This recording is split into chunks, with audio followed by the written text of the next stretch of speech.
tercera fase ya del curso. Ya sorteamos 2 exámenes. Estamos ya organizando para reportar el segundo examen parcial. Nosotros tenemos pendientes unos exámenes extemporáneos ahí. Como es un derecho de los alumnos, pues hay que realizarlos, ¿verdad? Entonces vamos a solventar eso y vamos a continuar pues con la actividad para tener sus notas. Ahora pues ya hemos visto anteriormente lo que son las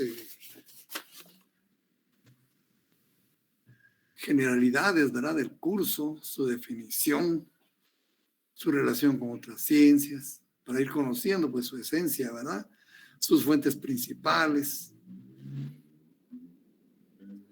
y por qué ha existido el derecho internacional, ¿verdad?, donde se ha logrado su perfeccionamiento también regularmente a través de los grandes acontecimientos internacionales.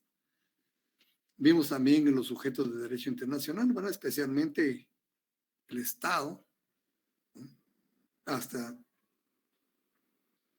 ahora, ¿verdad?, el Estado, pero vimos que también está acompañado de los organismos internacionales, de otros sujetos de derecho internacional, hasta la propia persona humana, ¿verdad? Y hay muchos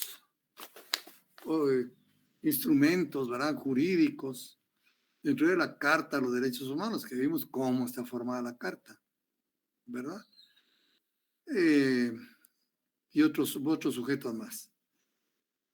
También que respecto de los sujetos de derecho internacional, agotamos todo el tema de lo que es el Estado, ¿verdad?, sus elementos principales, sus elementos secundarios, clasificación, ¿no?, la vida de los estados, cómo nace, se extinguen, ¿verdad?,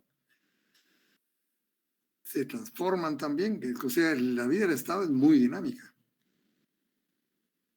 Pero también como sujetos de derecho y del derecho internacional, son susceptibles también de tener derechos, aparte de las obligaciones, ¿verdad? Vimos que los derechos están también reconocidos en diferentes cuerpos jurídicos de carácter internacional. Dentro de ellos, básicamente, ¿verdad?, que estamos centrándonos más en la Carta de las Naciones Unidas y la Carta de la OEA. Eso pues viabiliza la coexistencia entre los estados. Si no, imagínense, ya nos hubieran avasallado aún más, ¿verdad?, si no hubieran parámetros de conducta de los estados. Y ven pues cómo está funcionando ahora con el conflicto de Rusia, ¿verdad?, y Ucrania. Se están pues enfrentando esta situación. Ven que el mundo está muy dividido, incluso aquí en América, ¿verdad? Hay quienes apoyan directamente a Rusia, hay quienes apoyan directamente a Ucrania y hay otros que se abstienen. Si ustedes han visto el recuento de las votaciones internacionales, ¿verdad?, cuál ha sido el comportamiento de Latinoamérica dentro de los organismos internacionales, como ven, que son importantes. Ahorita están jugando un papel crucial y ha evitado pues males peores y más grandes a raíz de la existencia de estos organismos. Pero también pues uno de los principios importantes de lo que significa un derecho para los estados es la no intervención. Cada sociedad tiene la potestad y el derecho de regirse por sus propios sistemas que ellos crean más convenientes y ya no ser perturbado ni en su sistema político, ni contra su población, ni contra su territorio por ningún otro estado. Y esto es lo que está pasando hoy, ¿verdad?, que es muy delicada la situación. Entonces vemos también pues una de las formas más idóneas de comportamiento en el ámbito internacional es a través de los tratados internacionales. Vimos pues que los tratados internacionales sí son parte integrante, ¿verdad?, de la convivencia entre los estados y se han ido perfeccionando, ¿verdad?, con el paso del tiempo y sobre todo han ido también en abundancia, ¿verdad?, en cantidad. Entonces, los tratados sí forman una parte importante de la convivencia internacional. Pero también está el dominio espacial de los estados. Vimos cómo se van regulando estas situaciones que han obligado a la humanidad y a los organismos internacionales a implementar nuevos parámetros, ¿verdad?, de conducta, nuevos parámetros de determinación, de limitación, de extensiones, ¿verdad?, de espacio, ya sea marítimo, ya sea aéreo, ya sea atmosférico, extraatmosférico, ¿verdad?, cósmico. Y ha sido pues muy importante, que dentro de ellos también tenemos lo que es el espacio marítimo, como lo ha regulado a través del CONMEMAR, el espacio aéreo, cómo se ha regulado a través de la OASI, y el espacio extraatmosférico o espacial. Aquí todavía hay mucha tela que cortar a ustedes, pero ustedes están viendo, hoy por hoy hay avances enormes. Incluso, ¿se acuerdan ustedes la fiebre del petróleo en el siglo XIX, a finales del siglo XIX, principios del siglo XX? Hoy la humanidad está cambiando ese panorama. El petróleo, pues claro, todavía es símbolo de riqueza, pero está dando paso a otros productos naturales, ¿verdad? Principalmente los que se van a utilizar en la carrera espacial. Están en un incremento galopante, ascendente, sostenido. En el ámbito internacional, cuestiones como el litio, ¿verdad?, y todas esas cuestiones que sirven para naves espaciales y todo, van al alza. Dentro de unas décadas va a ser sinónimo de mucha riqueza, como lo fue el petróleo, ¿verdad?, en el siglo XIX y a principios del siglo XX. Esto va a cambiar obviamente también conductas en la humanidad. Y pues se habla del seguro también del territorio, ¿verdad? Y por último, de las relaciones de los estados. Como sujeto de derecho internacional, convive con otros sujetos de derecho internacional de la misma naturaleza, de la misma jerarquía, con iguales dignidades. Entonces, ¿cómo se relacionan los estados? Vimos pues que hay forma de cómo se debe relacionar. Como ustedes saben, el estado en sí no tiene una existencia física, ¿verdad? No puede trasladarse de un lugar a otro, sino lo hace a través de sus elementos personales, a través de sus instituciones y de su forma de elección y nombramiento, etcétera. Y se manifiesta en los ámbitos internacionales. Entonces hay funcionarios, hay autoridades que tienen la potestad de comprometer al Estado o exigir sus derechos, ¿verdad? Entonces vemos pues que el jefe de Estado, el canciller, juega un papel importante, pero también hay otros órganos de relación, ¿verdad?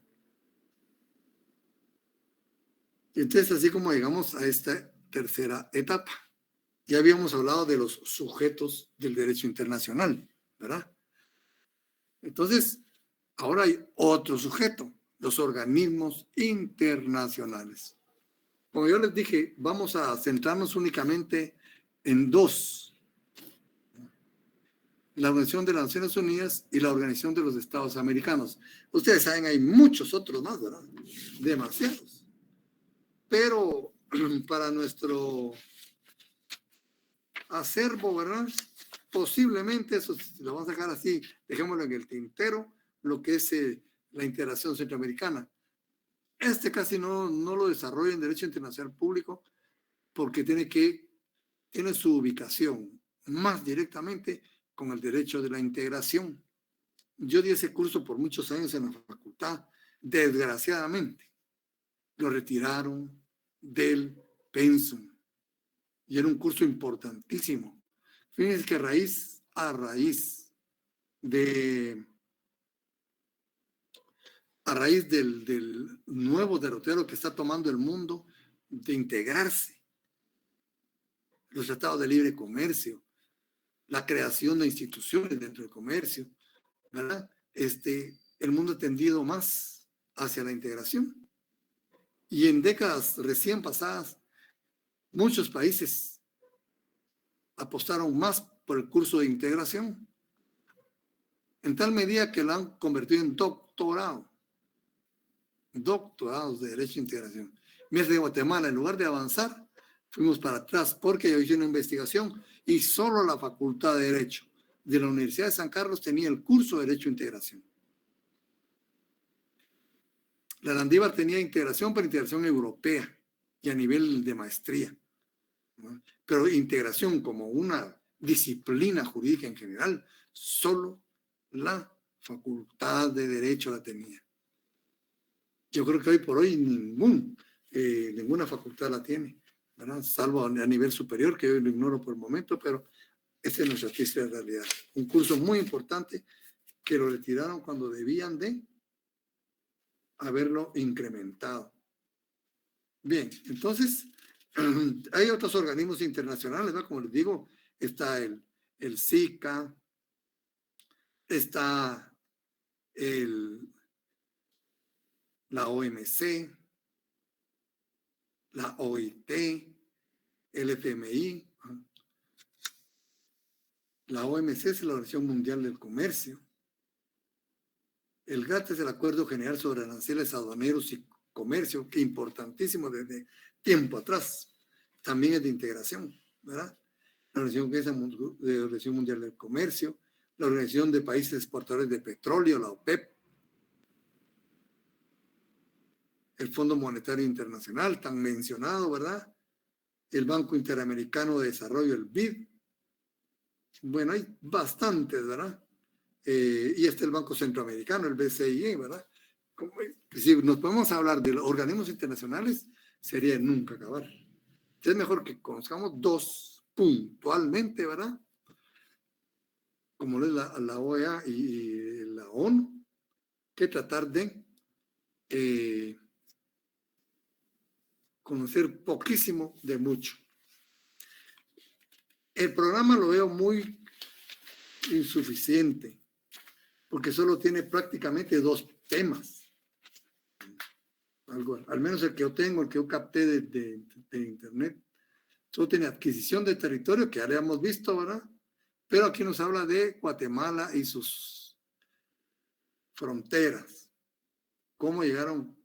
Es cuestión histórica, ¿verdad? Y instituciones de protección de derecho humanitario, el asilo, el refugio, los desplazados, el derecho humanitario, la neutralidad del medio ambiente. Como ustedes ven, y esto quiero que quede muy claro, ¿verdad? Anteriormente, que como les digo, vimos el tema de sujetos de derecho internacional. En primer lugar, nos dedicamos al Estado. Vimos todo lo que es sobre el Estado, ¿verdad? Y hasta llegar a cómo se relaciona con los demás estados. Ahora estamos pasando a otro sujeto del derecho internacional, organismos internacionales. Posteriormente, como ustedes ven, ¿verdad? Hay otro sujeto del derecho internacional, la persona humana. Y aquí es donde miramos el asilo, el refugio, los desplazados, el derecho humanitario, el medio ambiente. Como ven, nos quedamos en el tema de sujetos del derecho internacional. Pero aquí, pues, vamos a ampliar a otros temas como es la responsabilidad internacional. Es muy importante. ¿Qué estaría pasando ahorita con Rusia? ¿Verdad? Medios de solución de conflictos, esos tenemos que conocerlos. Aquí no sé por qué no están en el programa, que igual que yo tengo. Los medios de solución de conflictos son importantísimos. Hay medios diplomáticos, fíjense ustedes. Hay medios jurídicos, ¿verdad? Y hay medios coercitivos, como ustedes ven cómo va subiendo la escala de tensión y profundidad en la solución de los conflictos. Los medios diplomáticos o directos, ¿verdad? Son una gama muy importante y tienen su propio nombre, tienen sus propias características, sus propios elementos, ¿verdad? Si nos pasamos a otra escala más elevada, con lo que es los medios jurídicos, ¿verdad? Aquí hablamos ya de tribunales internacionales, pueden ser arbitrales o jurisdiccionales, pero siempre internacionales, ¿verdad? Y por último, medios coercitivos. Este es lamentable, ¿verdad? Lo que pretendían hacer con Rusia, pero Rusia es una potencia atómica. Le han dedicado mucho dinero a la actividad de la guerra, ¿verdad? Y no así por así le pueden poner el pie encima a un país como Rusia. Y ese es el gran problema que enfrentamos, ¿verdad? Ese es el gran problema. Cuando se aplican los medios. Y otro tema importante acá, es que si se logra o si se trata de resolver el tema a través de los organismos internacionales como las Naciones Unidas, acuérdense que Rusia es parte del Consejo de Seguridad y puede vetar resoluciones. Ese es el gran problema. Después sí parte. Entonces ahí vemos una limitación a estos organismos internacionales. Necesitan ser reestructurados, necesitan ser modificados, necesitan ser perfeccionados. Después nos dedicamos, como le digo, a lo que es la persona humana, ¿verdad? El derecho humanitario es muy importante. Vamos a ver alguna parte de ello. Entonces, como ven, el derecho internacional está presente en muchos acontecimientos internacionales. Y acuérdense ustedes que hasta mediados del siglo XX, Europa era la rectora, podríamos decirles, de la historia universal. Ellos imponían hasta la propia moda, ¿verdad?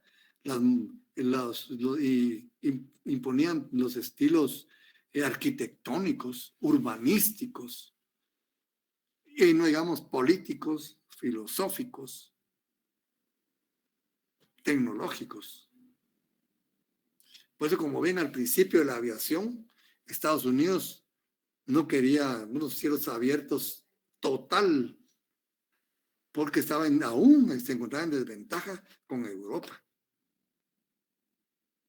Imagínense, hasta no hace poco, pues Estados Unidos toma la hegemonía mundial, pero Europa dictaba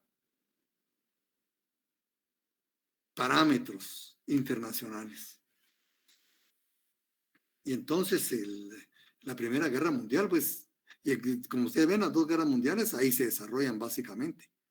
Aunque sí hubo una parte que se vino a América en la Segunda Guerra Mundial, ¿verdad? Pero que teníamos todavía Brasil, Argentina y México, que fueron países que muy valientemente tomaron su papel y solventaron muy brillantemente el problema de Alemania en América. Trataron de trasladar la guerra, parte de la guerra para acá. Pero gracias a esos tres países, pues se evitó totalmente, ¿verdad? Que nos viéramos afectado en nuestro territorio. Pero la Primera Guerra Mundial pues llamaba a un nuevo orden mundial. Acuérdense ustedes que en 1898 Estados Unidos participa en dos acontecimientos muy importantes. Yo me atrevo a decir ya como potencia mundial. Ya lo habían invitado desde 1815, ¿ves?, a formar la Santa Alianza con Europa. Muy sabiamente, sus dirigentes son unas personas muy dotadas ustedes de intelectualidad, mucha letra, muy estudiados, gente muy inteligente. No se comió el cebo, ¿va?, que le tiran las potencias europeas, y no participa en la Santa Alianza. Porque continúa afianzándose como un país, ¿verdad?, grande. Y ellos trataron de ser una vitrina para el mundo, ¿verdad?, un ejemplo para el mundo. Y ahí es donde nace el principio del destino manifiesto. El destino manifiesto fundamenta toda la política exterior de los Estados Unidos, desde el siglo XIX hasta la fecha. Son postulados básicos que tienen los Estados Unidos en su diplomacia, en sus relaciones internacionales. Y todos los presidentes conocen eso y sobre esas bases han desarrollado. Y se han desarrollado muchas doctrinas. Bien, entonces Estados Unidos participa primeramente en la independencia de Cuba. El segundo movimiento que tiene Cuba independentista, ¿verdad? El primero comandado por de Céspedes y el segundo pues ya tenía dirigentes como José Martí,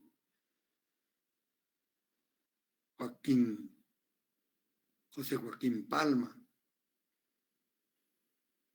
un dominicano que le decían el general, que participó también en la independencia de Cuba.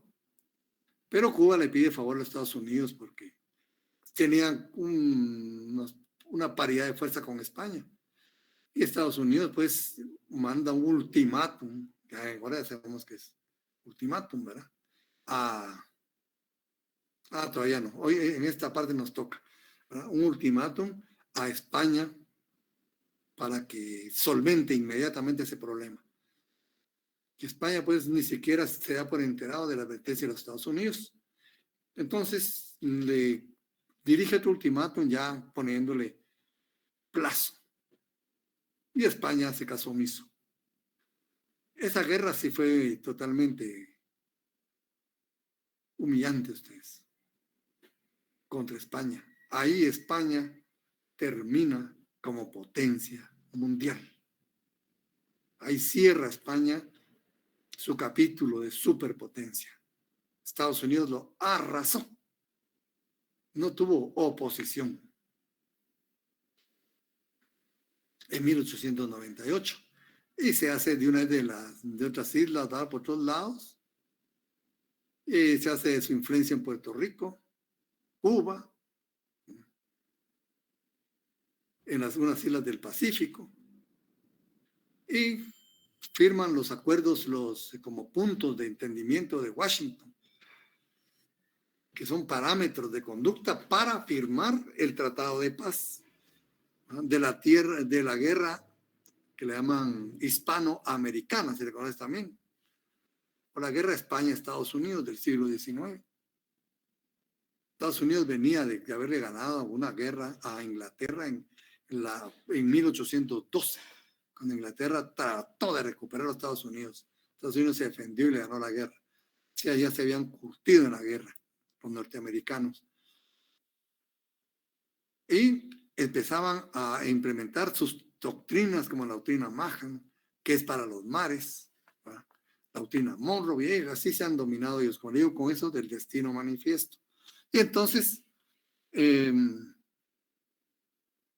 van a firmar los tratados de París y se reúnen en París las dos delegaciones. Estados Unidos lleva un solo mandato. Todo. No iba a negociar. Yo creo que llevaban ya hecho hasta el tratado ustedes. España, a más capaleada, llega a las conferencias de París para firmar el tratado y trata de negociar. Estados Unidos dice, aquí no venimos a negociar. Venimos a firmar un documento, nada más. Entonces España todavía dice, bueno, trató de alegar derechos, le dijo, si no se firma hoy, trasladamos la guerra a continente europeo. ¿Qué quería decir eso?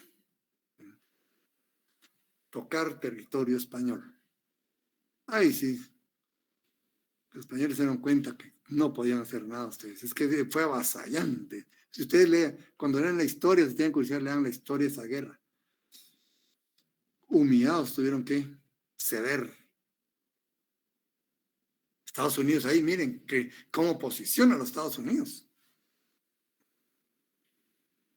Y ese mismo año, 1898, fíjese, le quedaba todavía aire para convocar al continente americano a las conferencias de Washington, retomando, como yo les había dicho, ¿verdad?, el Congreso de Panamá de 1826, convocado por Simón Bolívar.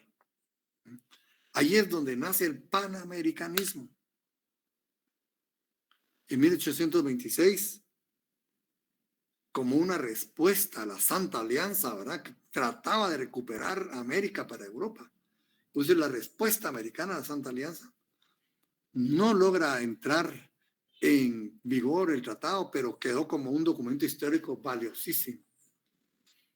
Y Estados Unidos retoma el panamericanismo con otra visión, con una visión mayormente comercial. Y es donde empiezan las conferencias interamericanas. En 1898, ¿verdad? Ahí Estados Unidos le demuestra al mundo el poder de convocatoria política que tenía.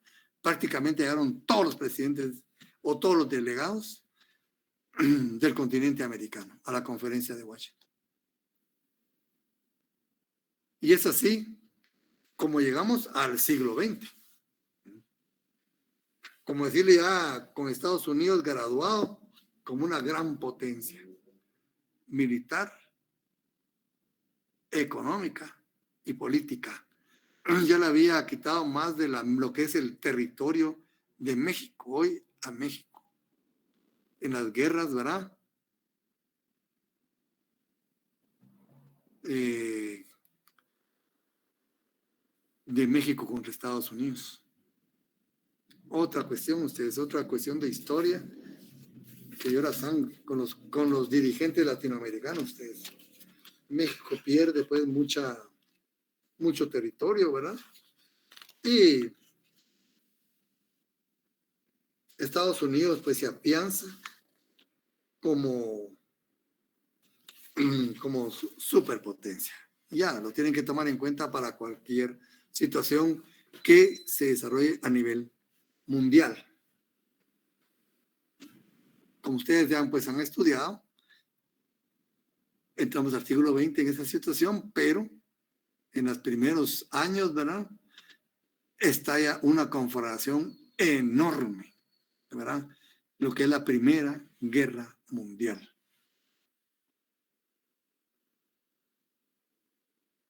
Y ahí en la Primera Guerra Mundial, pues, ya habían armas de destrucción muy poderosas, demasiado poderosas, bueno, más de 20 millones de personas, ¿verdad? Y Estados Unidos, pues, juega un papel importante en la Primera Guerra Mundial. Es su vitrina, primer vitrina que tiene para demostrar su poderío. Y entra, pues, a la Primera Guerra Mundial. ¿Quién era el presidente de los Estados Unidos en ese tiempo, durante la guerra? Woodrow Wilson. Ustedes saben, los presidentes de Estados Unidos sí son estadistas, ¿verdad? Muchos son estadistas, personas muy versadas, muy inteligentes, aunque no, si no saben, pues escuchan, porque han tenido asesores buenísimos. Woodrow Wilson tenía a nada menos que a John Adams como su asesor.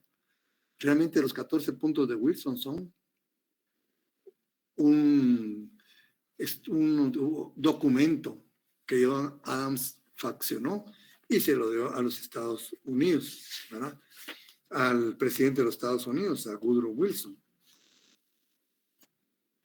Y es así, pues, como se trata de perfeccionar el derecho internacional. Eso es lo importante, ¿verdad?, que viene a nuestro tema, que todos estos acontecimientos tratan de, y de hecho lo logran, perfeccionar el derecho internacional.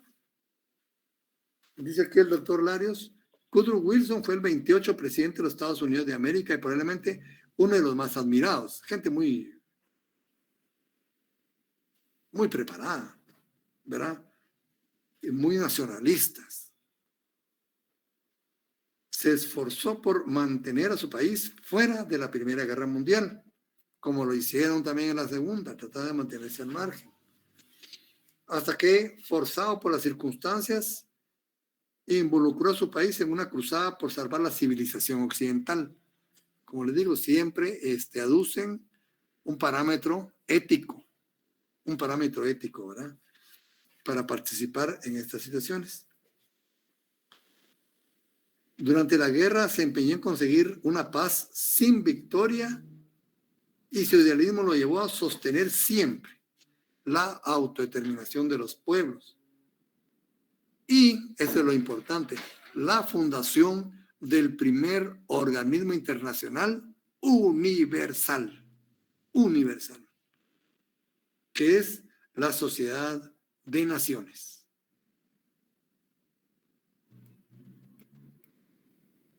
¿Verdad? Él abogaba, pues, por la libertad del mundo. El 8 de enero de 1918, Wilson enumeró en uno de sus discursos lo que se conoce como los 14 puntos de Wilson, que no eran ni más ni menos que las bases sobre las cuales debía asentarse la paz y el fin de la guerra. Los 14 puntos giran alrededor de 3 ideas fundamentales. Fíjense, qué importante. Ya habíamos visto la doctrina Monroe, ¿se acuerdan ustedes? En 1828, por ahí, ¿verdad? La doctrina Monroe, importantísima para el ámbito internacional. Y ahora viene otro presidente de Estados Unidos a darnos otra cátedra de liderazgo, ¿verdad? Pero Wilson no tenía a John Adams, es Monroe que tenía a John Adams. Wilson tenía otros asesores, ¿verdad? Bueno, 3 ideas fundamentales. Libertad de los pueblos o liberación de los pueblos. Justicia para amigos y enemigos. Y fundación de un organismo internacional de ámbito universal. Imagínense qué postulados tan importantes en el 18, miren, en los estertores de la Primera Guerra Mundial. Dice, en los 14 puntos podemos resaltar de los 14 puntos de Wilson, 1, en adelante solo podrá firmarse tratados públicos. Quedan excluidos por consiguiente todos los tratados secretos. Y ahí fue el primer rompimiento del derecho internacional en previa a la Segunda Guerra Mundial. Porque Stalin y Hitler firmaron un tratado secreto cuando se repartieron Europa. Y eso ya en ese tiempo ya no podría darse. Ya no, ¿verdad? Era atentar contra el derecho internacional. 2, libertad absoluta de navegación en todos los mares fuera del mar territorial. Ya sabemos qué es el mar territorial, ¿verdad ustedes?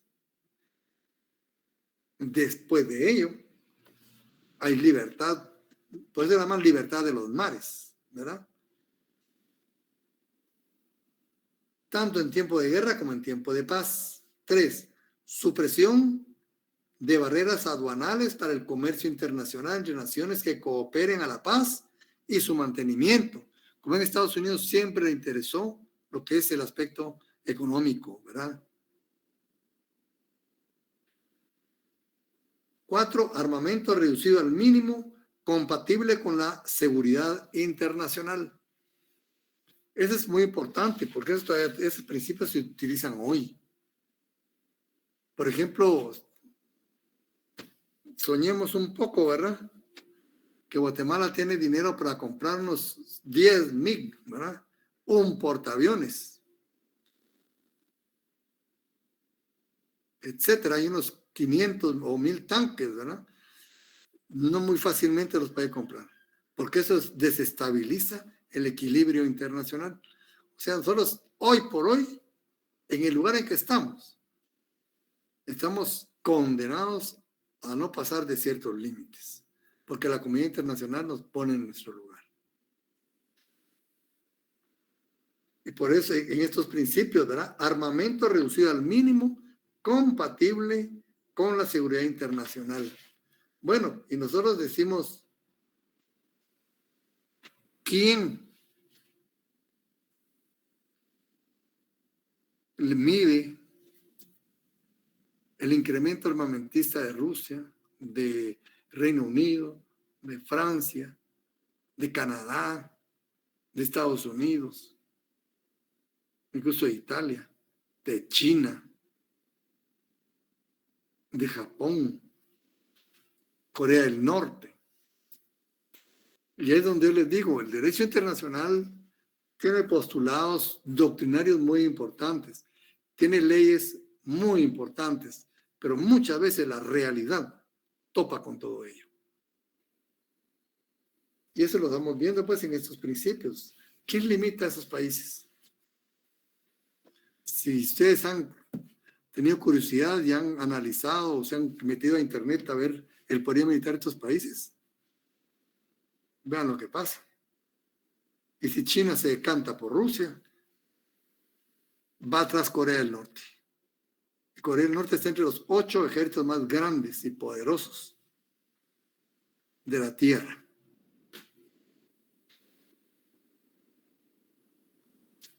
Bueno, entonces dice armamento reducido al mínimo, ¿verdad? Todos los pueblos son libres de autodeterminación. Otra cuestión, ¿verdad? Que se están violando. Y fundación de una sociedad general de naciones con el fin de proteger a todas las naciones grandes y pequeñas sobre la base de la igualdad soberana. Bueno, entonces, con estos postulados ya se empieza a trabajar sobre la creación de este organismo internacional y nace lo que es la Sociedad de Naciones en 1919, hace más de 100 años, ¿verdad?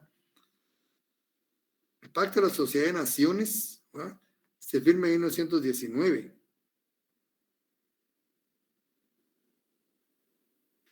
Y también fíjese cómo es de coincidente, ese mismo año, en 1919, se firma en París el Tratado sobre la Cámara de Comercio Internacional. Como los países estaban viendo la guerra, pero no dejaban la actividad la comercial. Ustedes miran quién predomina ahí, ¿verdad? Se firmó en París también el Tratado de se fundaba, mejor dicho, tratado no, porque no están los estados, no es gubernamental. La Cámara de Comercio Internacional es gremial. Pero miren dónde andaban los líderes comerciales, ¿verdad?, particulares, también en lo suyo, reorganizando el comercio mundial, ¿verdad? A la par de este pacto de naciones, se firmaba un convenio, ¿verdad?, a nivel privado, de gremial, ¿verdad?, de comercio mundial también. Entonces se crea la Sociedad de Naciones. ¿Y por qué es importante la Sociedad de Naciones? Porque es el antecedente directo de las Naciones Unidas, ¿verdad?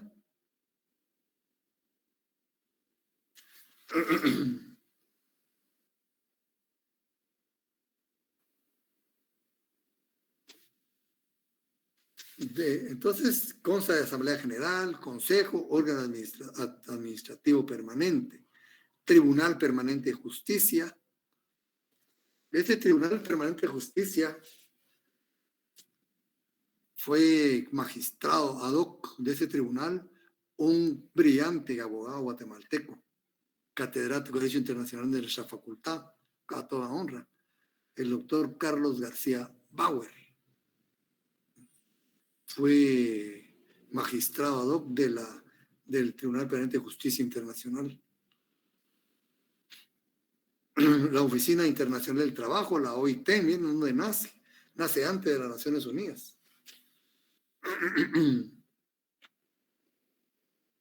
Pero, como ustedes saben, no pudo evitar el estallido de la Segunda Guerra Mundial, ¿verdad?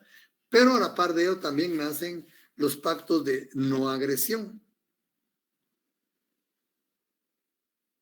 Entonces ahí ya formalmente, eso es lo importante, ¿verdad? Formalmente los estados se comprometían a no atacarse, a permanecer neutrales en asuntos de guerra, no firmar pacto de cooperación económica con atacar a cualquiera de las partes, no firmar pactos políticos o bélicos con terceros estados, ¿verdad? Entre los pactos de no agresión más famosos, dice, tenemos los llamados pactos de Locarno, suscritos en Alemania, Gran Bretaña, Francia, Bélgica, Italia, pacto de Brian-Kellogg, entre otras, dicen, ¿verdad? Bueno, aquí siguen más, ¿verdad? Está la declaración del pacto de St. James. Entonces, aquí estamos hablando de antecedentes, ¿verdad? De las Naciones Unidas. Miren cómo fue naciendo las Naciones Unidas, ¿verdad? Está la Carta del Atlántico. Esa literalmente se firmó en el Atlántico. Pues de una mano, la Carta del Atlántico. Ustedes la van a leer aquí cuando estudien pues, este libro. La Declaración de Washington de 1942. Miren, ya nos venimos acercando a la fecha de fundación de las Naciones Unidas. Dice, bueno, la Declaración de Washington, la Conferencia de Moscú,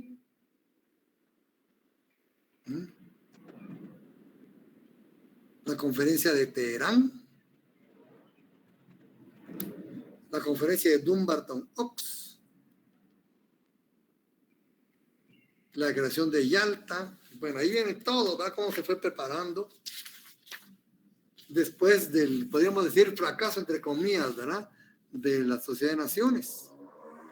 Y llegamos a la Conferencia de San Francisco, en 1945.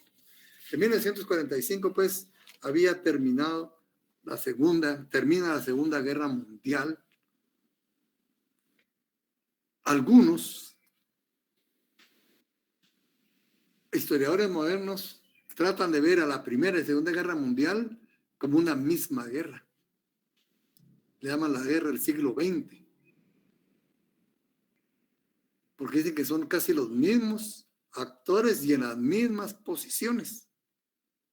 ¿Verdad? Casi. Pero todavía las conocemos hoy por hoy como la Segunda Guerra Mundial. La Primera Guerra Mundial, pues, nos trajo unas situaciones muy importantes como el uso de la aviación en el aspecto militar, el uso de los tanques en la infantería, en las fuerzas armadas, y el desarrollo, pues, de armas de destrucción muy amplias, ¿verdad?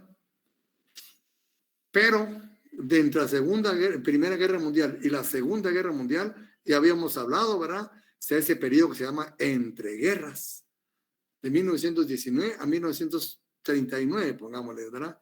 20 años. Ahí pues se cimienta, empieza a solidificarse una nueva potencia, la Unión Soviética, Unión de Repúblicas Socialistas Soviéticas, con la revolución bolchevique, que tiene como ambición expandir el socialismo y el comunismo por todo el mundo. Y encuentra pues su oposición regularmente en Occidente, ¿verdad? Parte de Europa y Norteamérica, Estados Unidos y Canadá principalmente. Desarrollan una forma de relación tensa. Y tienen que encontrarse en la Segunda Guerra Mundial y tienen que colaborar, porque uno de los bandos era muy fuerte, ¿verdad? Representado por Estados Unidos, por Alemania, Italia y Japón, básicamente. Parece que España estaba por ahí tras bambalinas, colaborando con Francisco Franco, ¿verdad? Tiene mucha información de que España colaboró mucho tras bambalinas, ¿verdad? Con el eje. Ese le llaman el eje. Y son los que pues se desarrollan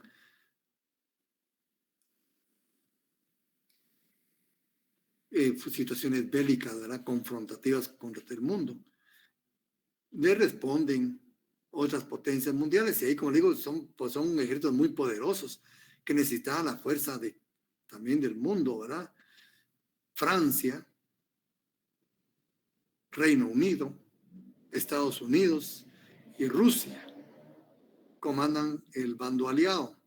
Participan muchos países, ¿verdad? Muchos otros países, no solo ellos, pero realmente los que pusieron más fueron estos 4 países y dirigieron pues el bando aliado, ¿verdad? ¿Esto qué viene?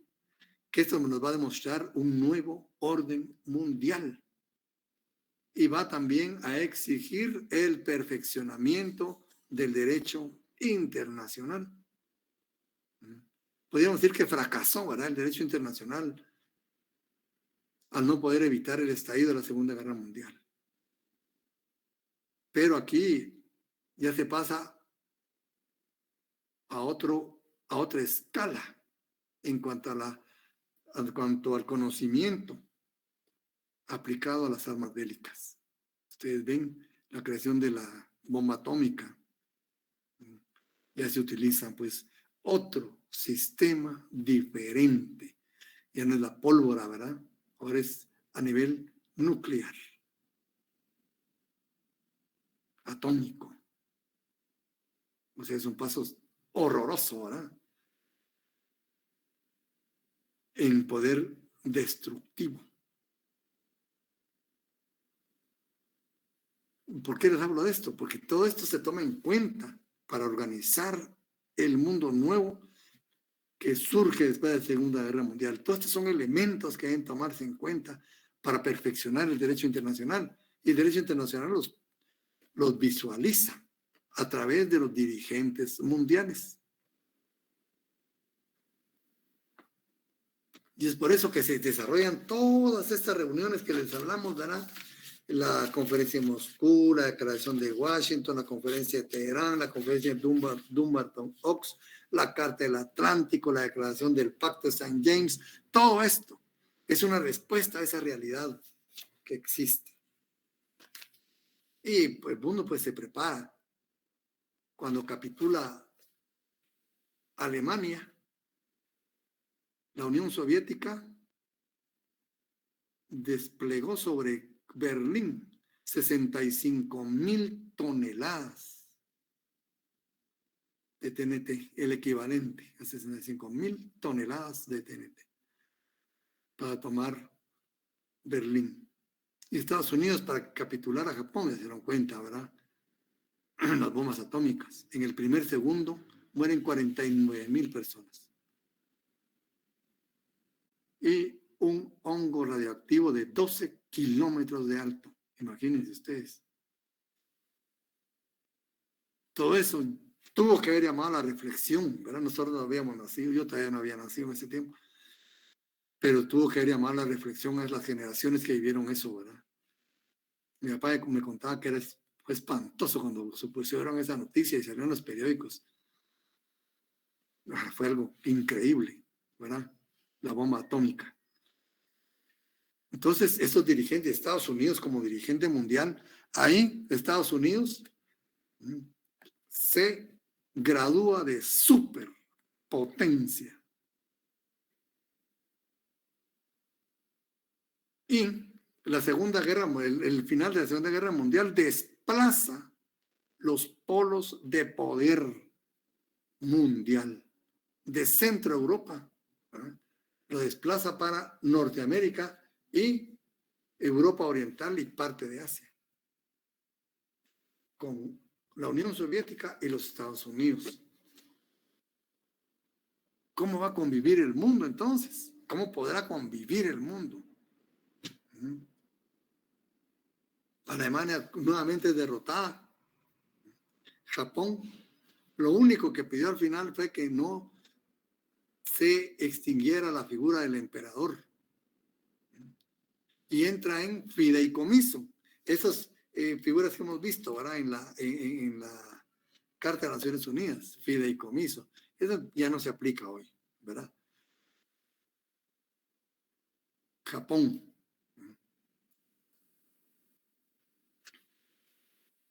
Y es así pues como un nuevo orden mundial, bipolar,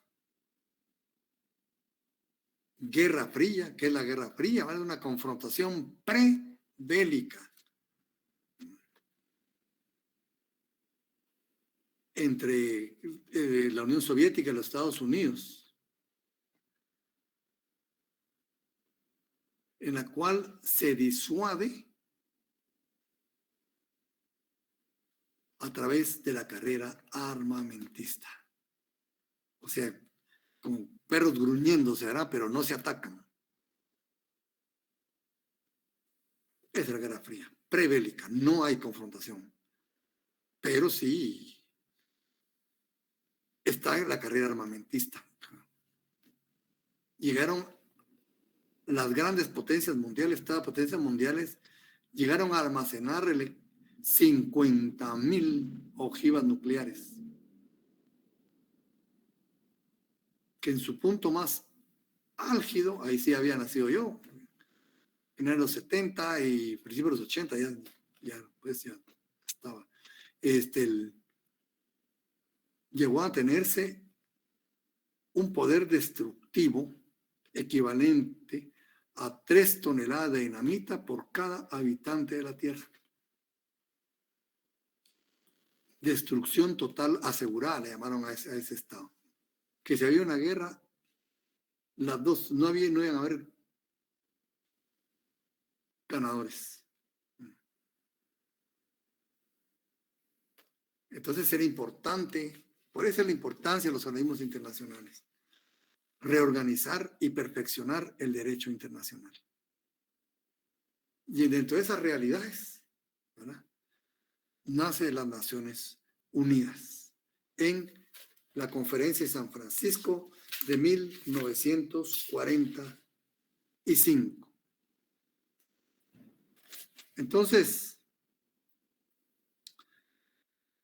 se firma la Carta de San Francisco por muchos estados, dentro de ellos está Guatemala, creando la Organización de las Naciones Unidas. Ese nombre de Naciones Unidas fue sugerido por el presidente de los Estados Unidos, ¿verdad? Como les digo, ellos son los que mandan, pues, ¿verdad? Sugerido por el presidente de los Estados Unidos para que se le pusiera ese nombre. Y así como nacen las Naciones Unidas. Entonces, la Organización de las Naciones Unidas basa su existencia y perfeccionamiento en un tratado internacional, ¿verdad?, la Carta de las Naciones Unidas. Ahí está contenida las Naciones Unidas. Y les voy a leer el preámbulo porque es importante el preámbulo. Les va a poner en la época en que estaban viviendo. Dice: nosotros los pueblos de las Naciones Unidas, resueltos a preservar a las generaciones venideras del flagelo de la guerra. Con eso empiezan, fíjense ustedes. Con eso empiezan. La guerra, ¿verdad?, que 2 veces durante nuestra vida ha infligido a la humanidad sufrimientos indecibles. A reafirmar la fe en los derechos fundamentales del hombre, en la dignidad y el valor de la persona humana, en la igualdad de derechos de hombres y mujeres, de las naciones grandes y pequeñas. Miren qué amplias esas declaraciones, amplísimas. Se puede ir desmenuzando ahora cada situación. A crear condiciones bajo las cuales puedan mantenerse la justicia y el respeto, a las obligaciones emanadas de los tratados. El principio pacta sunt servanda. Reafirman el principio pacta sunt servanda. Obligatoriedad de cumplir los tratados, ¿verdad? A crear condiciones bajo las cuales puedan mantenerse la justicia y el respeto a las obligaciones emanadas de los tratados y de otras fuentes de derecho internacional, fíjense, otras fuentes, resoluciones, ¿verdad?, de organismos internacionales. A promover el progreso social y a elevar el nivel de vida dentro de un concepto más amplio de la libertad. A promover el progreso social. ¿Cómo estábamos nosotros en 1945? Creo que menos peor en términos reales, estaba menos peor que ahora. Pero si en ese tiempo volteamos la vista a China, a Vietnam, a Medio Oriente, de esos países de Medio Oriente, eran países pobres, muy pobres. Esos hasta hace muy poco empezaron a florecer. Esos países eran pobrísimos. No sé, estaban los Emiratos Árabes. Eran demasiado pobres, gente viviendo en carpas. Muchos nómadas. Y China, Vietnam eran rural. Casi 90% rural. Y rural pobre. Laos, Singapur. Mira ahora quiénes son. Y nosotros quedamos estancados. Bueno, a promover el progreso social y a elevar el nivel de vida dentro de los conceptos más amplios de libertad. A eso ustedes le van a poner finalidades. Esas son las finalidades de las Naciones Unidas.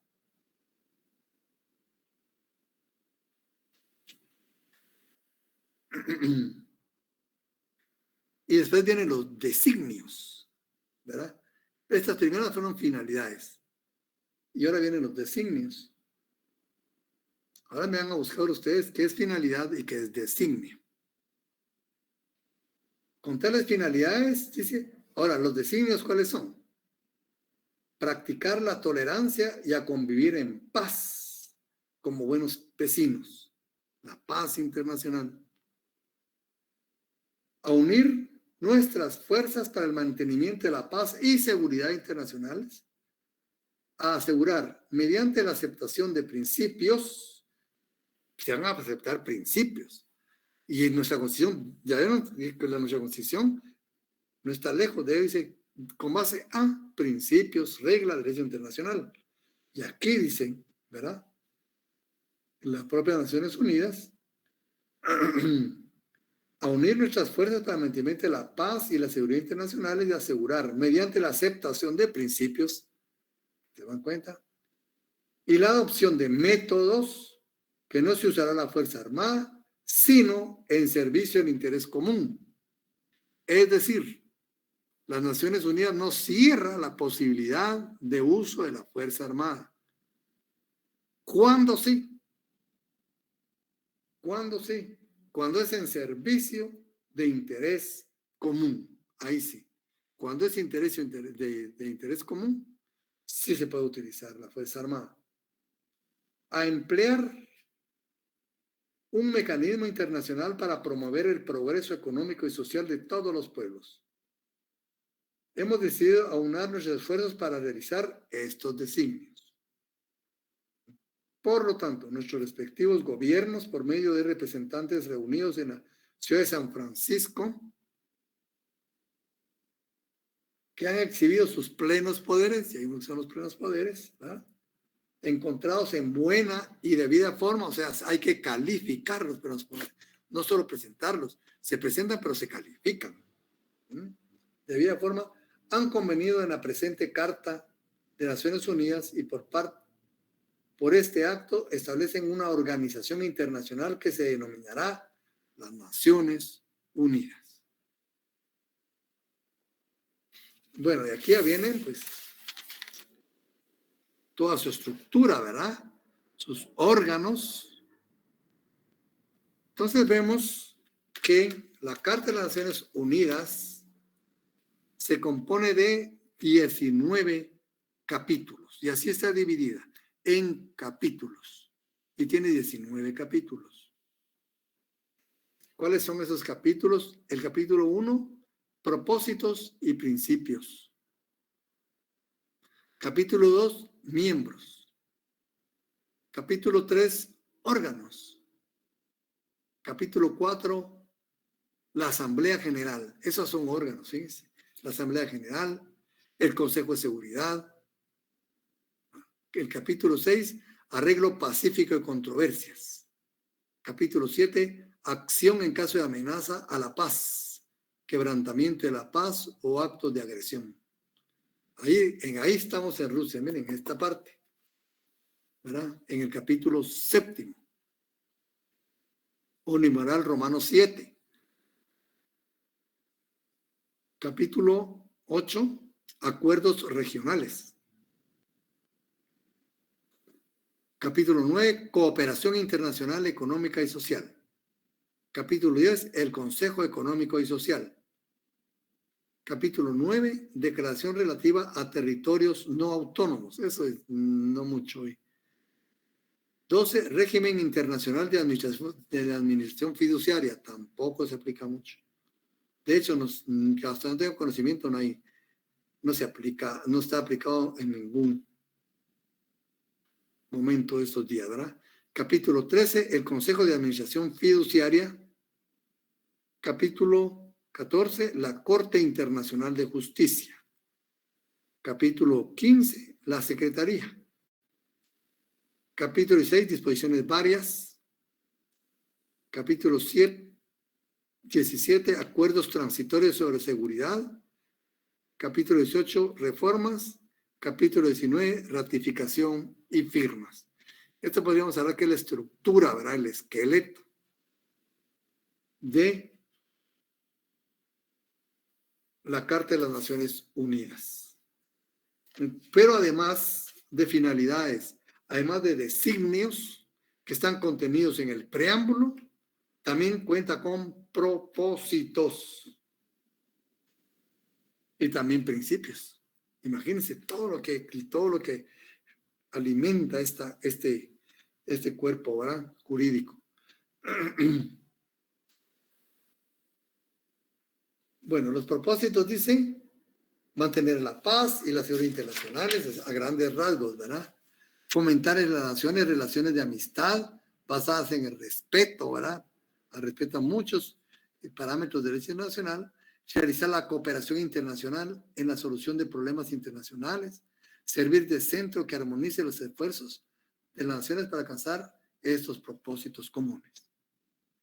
Bueno, pero también cuenta con principios que estén en el artículo 2. Para la realización de los propósitos, sus miembros procederán de acuerdo con los siguientes principios. 1. La organización está basada en el principio de igualdad soberana de todos sus miembros. Esto podemos también tenerlo presente en nuestra Constitución. Cuando dice se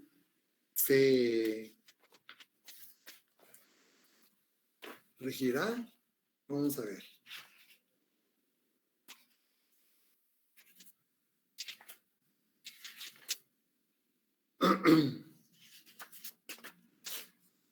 Guatemala normará sus relaciones con otros estados de conformidad con principios de derecho internacional.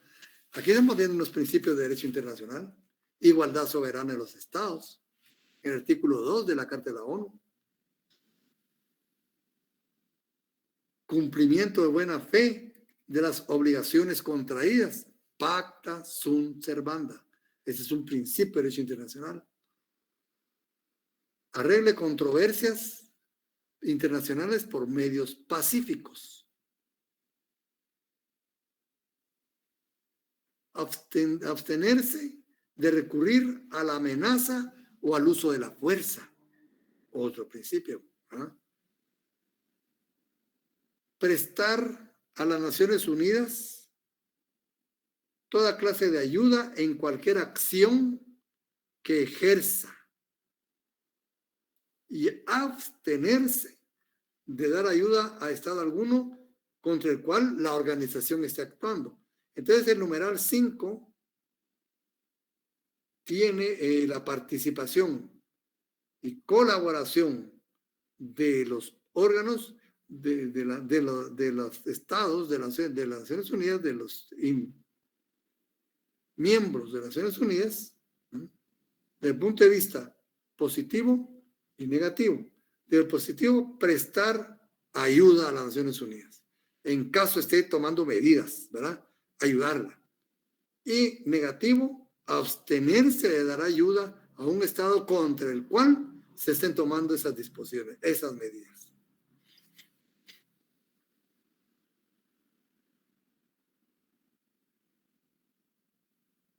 La organización hará que los Estados que no son miembros de las Naciones Unidas se conduzcan de acuerdo con estos principios. Fíjense, el principio de observancia universal, en la medida que sea necesario para mantener la paz y la seguridad internacionales, ¿verdad? Por último, ninguna disposición de esta carta autorizará a las Naciones Unidas a intervenir. Las Naciones Unidas no tiene derecho de intervención.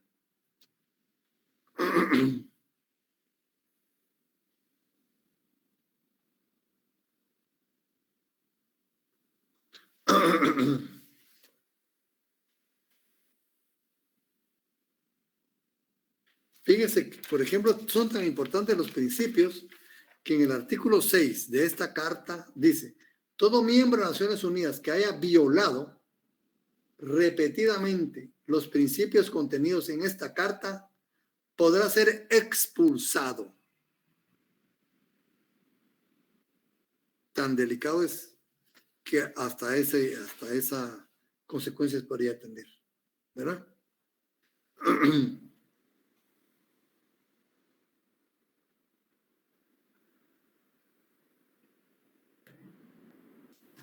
Bien, entonces también hay, ya habíamos visto, ¿verdad?, las clases de miembros que hay.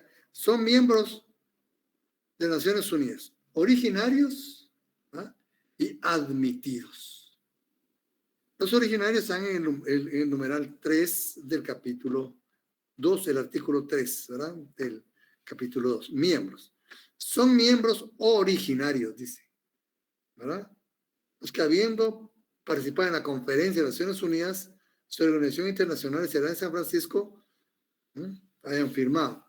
Pero también, dice, ¿verdad?, el artículo 4, numeral 1 y numeral 2, podrán ser miembros de las Naciones Unidas todos los demás estados amantes de la paz, etcétera, etcétera. La admisión de tales estados, ahí está diciendo admitidos. Entonces, hay dos clases de miembros: originarios y admitidos.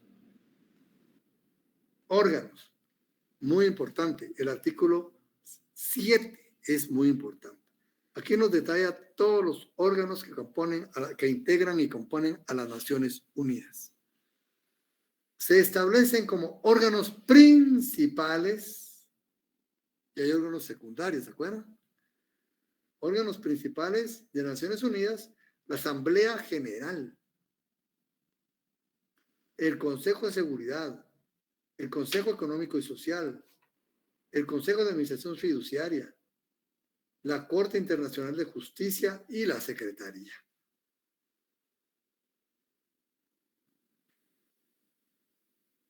Dice, se podrán establecer de acuerdo con las disposiciones de la presente carta los órganos subsidiarios que estimen necesarios. Entonces vemos, las Naciones Unidas tienen dos tipos de órganos: los órganos originarios y los órganos admitidos. Pero también, tiene dos clases de miembros: los miembros originarios y los miembros admitidos, ¿verdad? Las Naciones Unidas. Las Naciones Unidas tiene dos clases de miembros: los originarios y los admitidos. Y tiene dos clases de órganos, ahí sí: principales y subsidiarios. Y ahí viene lo que es la Asamblea General. Ya vimos que cuenta con una Asamblea General, Consejo de Seguridad, Consejo Económico y Social, Consejo de Administración Fiduciaria, Corte Internacional de Justicia y la Secretaría. Entonces, la Asamblea nos habla que está integrada por todos los miembros de las Naciones Unidas.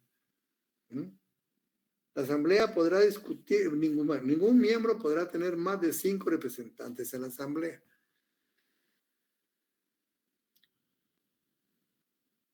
Funciones y poderes, y aquí vienen todas las funciones. Miren, ¿cómo es el órgano supremo, verdad? Para discutir cualquier asunto o cuestión dentro de los límites de esta carta. Cualquier asunto o cuestión. Y así continúa, pues. ¿Cómo es la votación? Ahí está el principio de igualdad de los estados. En el artículo 18, cada miembro de la Asamblea General tendrá un voto. Principio de igualdad. Después nos acompaña el Consejo Económico, el Consejo de Seguridad. Otro muy importante. El artículo 23, ¿verdad? El Consejo de Seguridad se compondrá de 15 miembros de las Naciones Unidas. 15 miembros. La República de China, Francia, la Unión de Repúblicas Socialistas Soviéticas ya no existe. Tenemos que poner Rusia, Reino Unido de la Gran Bretaña e Irlanda del Norte, así se llama, es el nombre de su nombre de apellidos, ¿verdad? Reino Unido de la Gran Bretaña e Irlanda del Norte. Y los Estados Unidos de América. Estos son miembros permanentes. Y tienen el derecho de veto, como habíamos dicho, ¿verdad? Solo ellos pueden ser miembros permanentes. Todo el tiempo están. Pero también hay miembros no permanentes, que son los demás, ¿verdad? Cualquier otro demás que no sea estos. Y están, los miembros permanentes, su nombre indica, siempre están. Miren que los miembros no permanentes se irán rotando cada 2 años. Guatemala haya sido miembro no permanente del Consejo de Seguridad. Fue el licenciado Rosenthal, creo que estuvo ahí. Entonces, así continúa desarrollándose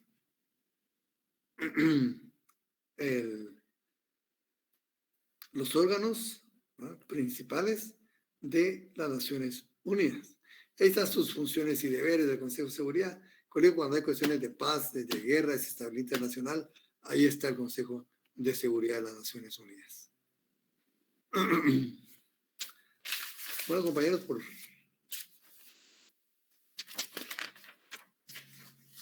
con la promesa que ustedes van a leer esta Carta de Naciones Unidas y la Carta de la OEA, por favor, que les quede esto de deber. Y nos vemos en la próxima clase. Así que un placer estar con ustedes, compañeros, recordándoles que mañana hay examen de, Derecho Privado, ustedes no lo han cursado todavía. Pero hay examen de mañana y empiezan las retrasadas, les recuerdo. Así que con su permiso me retiro, jóvenes, y feliz fin de semana. Gracias, licenciado. Gracias, licenciado. Buenas noches, licenciado.